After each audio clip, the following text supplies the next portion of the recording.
Here I have Samsung Galaxy M01 Core, and today I'm going to show you how to enable Google Backup feature on this device. So to do this, firstly you have to open Settings, then go to the Accounts section, then to the Backup.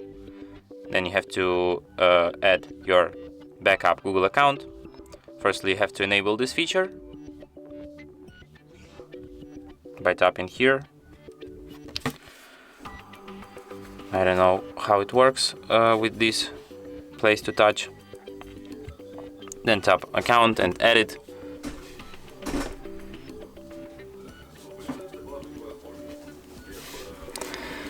Then you have to enter your email or phone number here. Tap next.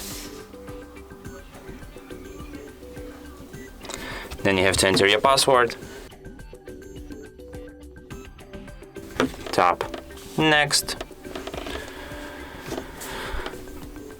Then you have to agree with Google's Terms of Service and Privacy Policy, and then what you will need to do is to tap Accept here, then tap OK, and device will be ready to the backup. Wow. And that's it. Thanks for watching.